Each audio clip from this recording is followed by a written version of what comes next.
Sometimes I would have nightmares about expose this. How can I live? He lied. I cried. Genocide of the Uyghurs. Am I misbehaving that much that you think I'll go to prison?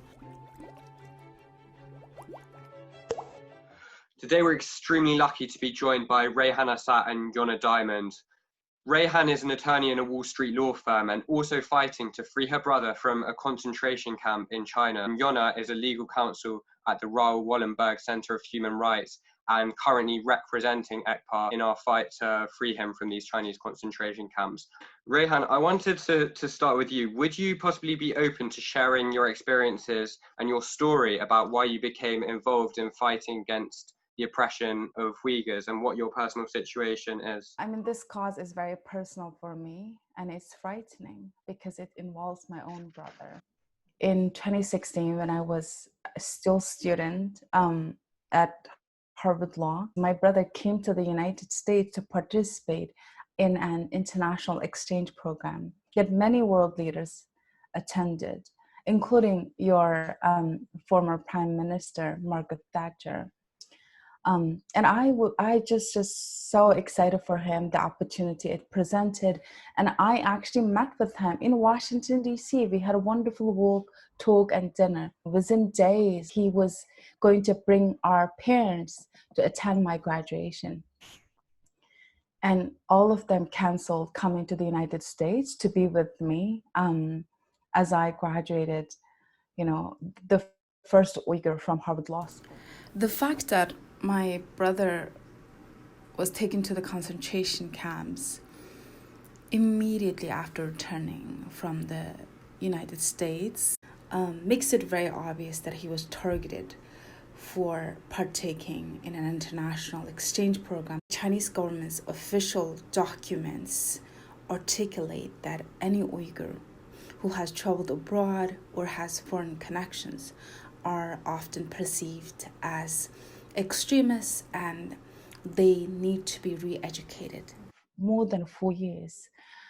I don't know where he's about. We can't even talk to him. We're not allowed to see him. So once you enter this concentration camps, it's just a dark cell. Now you can't see the end, the light at the end of the tunnel. And that is the reality of many Uyghurs.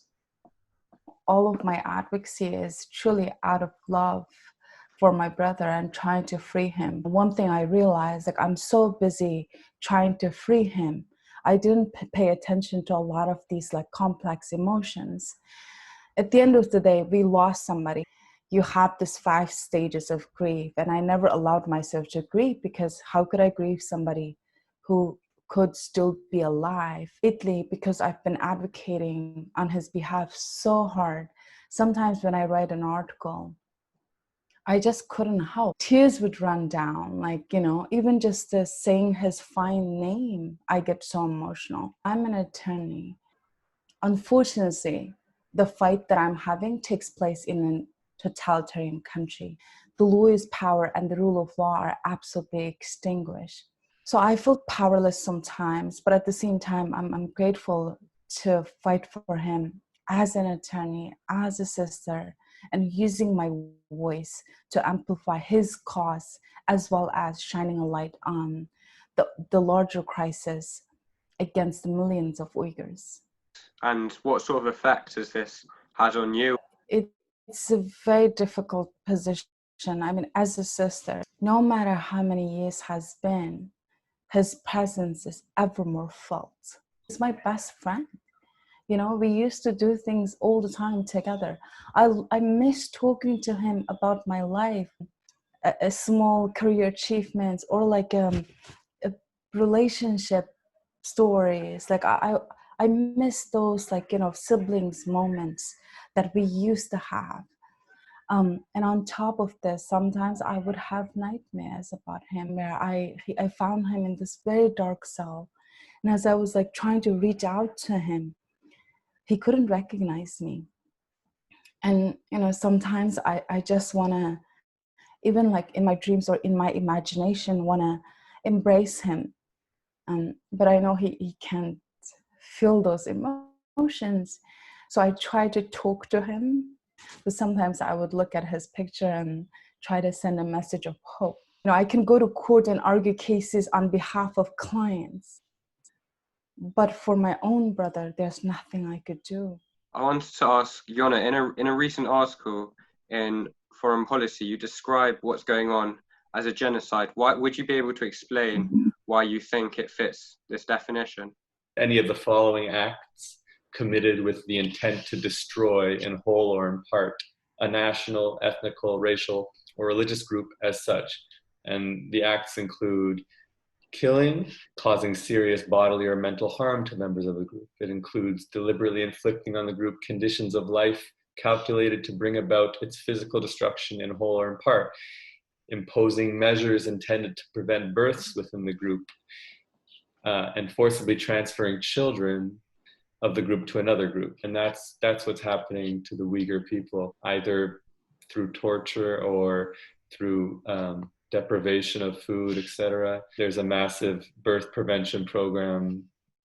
There are over 380 detention centers that have been built throughout Xinjiang, and even birth prevention procedures going on in these detention facilities. The destruction of cultural sites and the destruction of mosques and centers that are important and central to Uyghur life is a way to destroy the foundations of the group.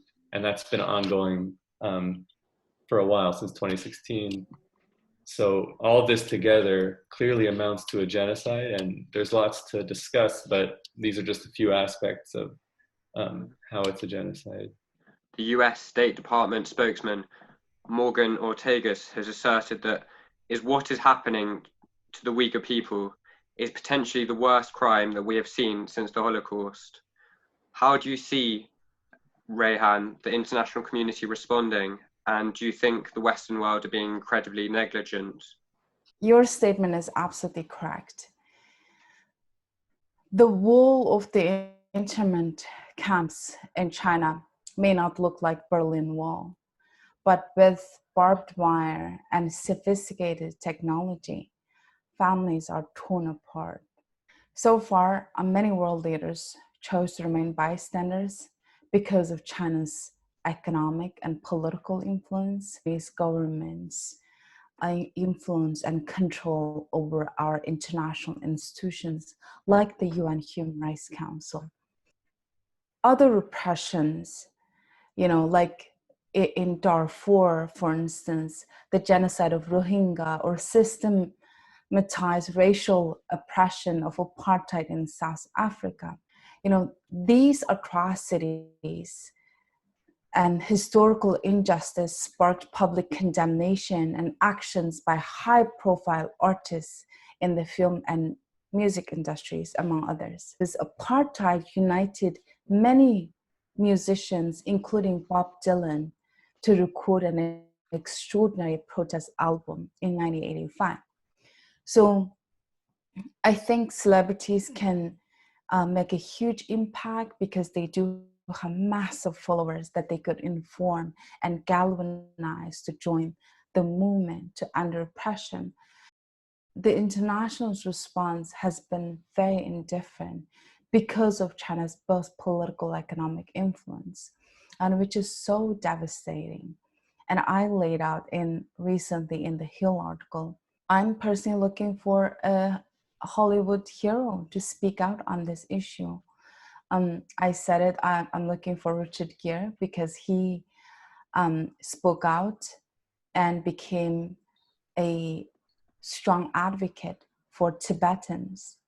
And I hope there would be a hero like Richard Gere or coalition of heroes that would be speaking out against the Chinese oppression.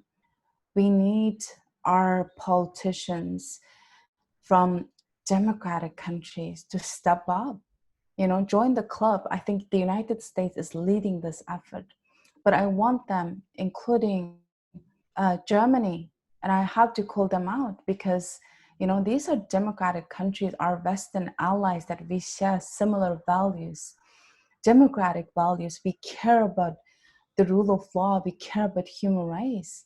There has been so much hesitation and reluctance to call out what's happening to Uyghur people as genocide, or even intervening and condemning the Chinese government, or even take a more stronger measures to make sure that anytime we discuss on trade and policy, the human rights issue has to be part of the discourse. And unless these steps are taken, I think the Chinese government sees that as a green light and would continue to commit its crimes against humanity. Unfortunately, that's all we've got time for today, but I would like to say a massive thank you to Rayhan and Yonah Diamond. I found your account extremely, extremely moving. We need to take action, because after hearing an account, the statistics, they say a huge amount, but hearing an individual story is so, so powerful. So I'd like to say a massive thank you, and please make sure to subscribe for part 2. Thank you very much, and goodbye.